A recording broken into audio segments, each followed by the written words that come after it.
안녕하십니까. 카페창업 이런 거 몰랐지 정경입니다. 반갑습니다. 오늘 일요일 아침 지금 시간이 한 9시 정도 됐는데요. 지금 제가 큐브레이드 교육장에 나와 있습니다. 옆 실습실에서 지금 커피잉을 열심히 하고 있는데요. 일요일 아침인데도 정말 많은 사람이 큐브레이드 교육을 받고 있습니다.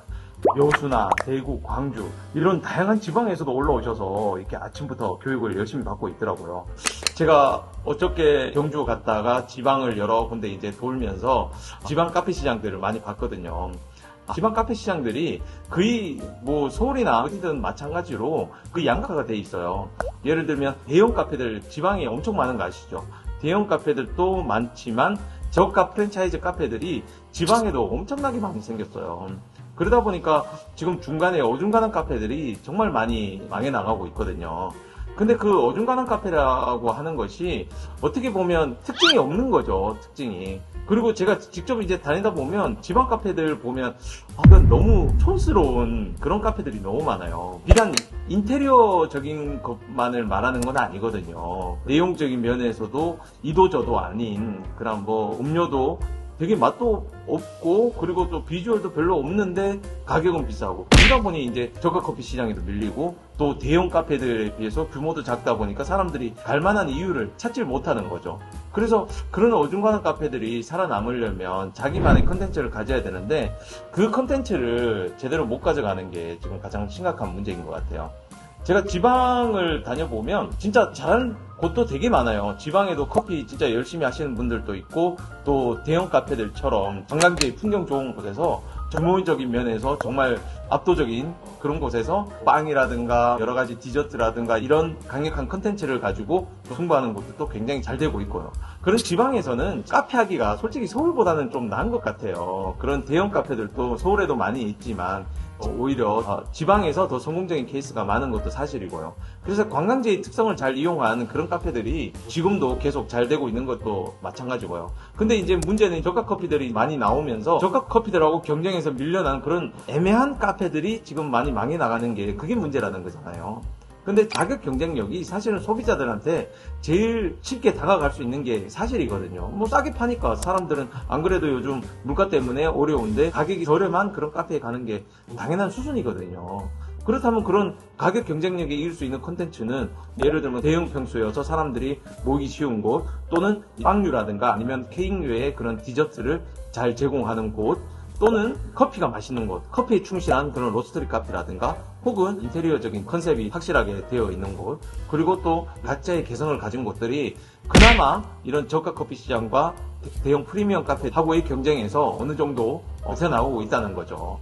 그렇다면 이런 중소형의 카페들이 동네에 저가 커피들하고 어떻게 싸워나갈 수 있는가 이런 걸 생각해보면 저는 그나마 이겨나갈 수 있는 것들은 커피라는 경쟁력을 어필한다는 것이죠. 왜냐하면 저도 그렇게 하고 있거든요. 저 같은 경우도 그런 작은 평수에서 이겨나갈 수 있었던 방법은 커피 맛이라는 카페의 가장 기본적인 키워드 하나로 저는 승부를 했거든요.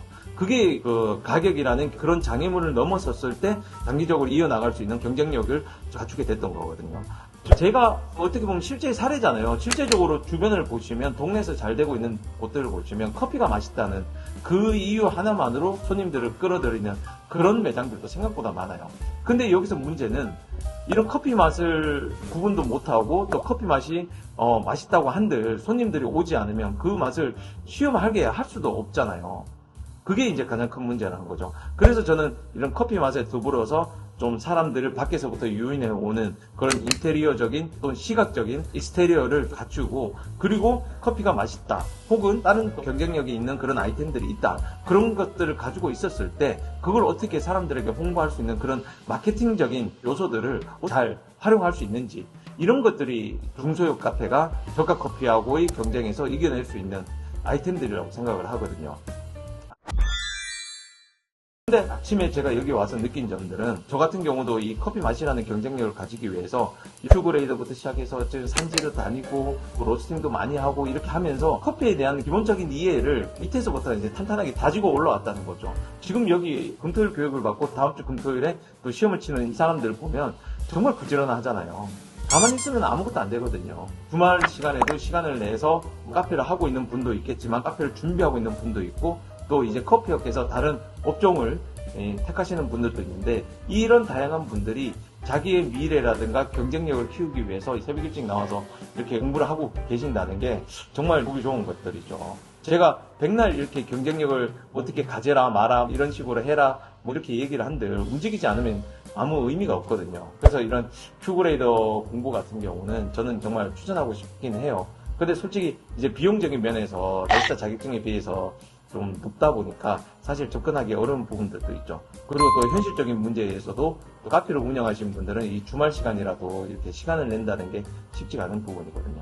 그래서 다시 이제 돌아가 보면 일단 카페를 하시는 분들이 그나마 중소형 평수로, 그러니까 가장 소상공인적인 면이 있는 거잖아요. 우리가 대형 평수를 할 수 있는 것도 아니고 프랜차이즈를 하려도 비용 많이 들어가고, 그렇다면 개인 카페를 하시는 분들이 어떠한 경쟁력을 가지고 이런 저가 프랜차이즈들과 혹은 프리미엄 대형 카페들하고의 이 싸움에서 이겨나갈 수 있는지, 그런 경쟁력을 갖추는 거는 결국 인테리어적인 것도 사실은 중소형 평수는 어떻게 하더라도 비용 비슷하거든요.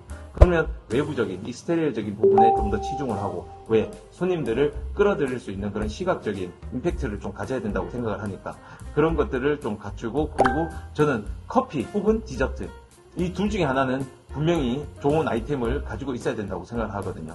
그 중에 그나마 잘 할 수 있는 게 커피에 충실하자는 거, 이것만 가지고 있어도 손님들에게 어느 정도 어필을 할 수 있다는 거죠. 이 부분이 저는 가장 핵심 포인트라고 생각해요.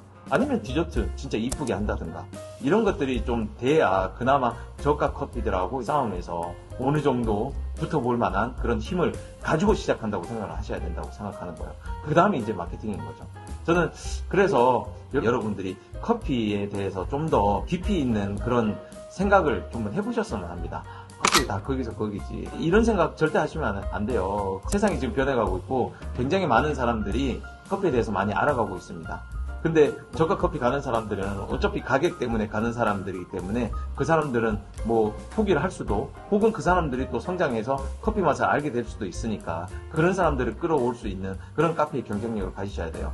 제가 늘상 하는 말이 어떻게 보면 두루뭉실하고 또 기본적인 것에 대해서 자꾸 중점을 두는 그런 말씀을 많이 드리는데, 그게 핵심이기 때문에 그런 거예요. 여러분들이 그걸 잘 이해를 하셔야 됩니다. 그래서 오늘 큐그레이더 교육, 저도 오늘 다시 한번 칼리브레이션을 좀 받고 좀 큐그레이더들하고 기준점을 좀 맞춰나가는 그런 작업들도 할 거고, 다음 주에 또 여러 지방들을 다니면서 여러분들에게 다가가도록 노력을 하겠습니다. 그럼 오늘 이 정도로 끝내겠습니다. 감사합니다.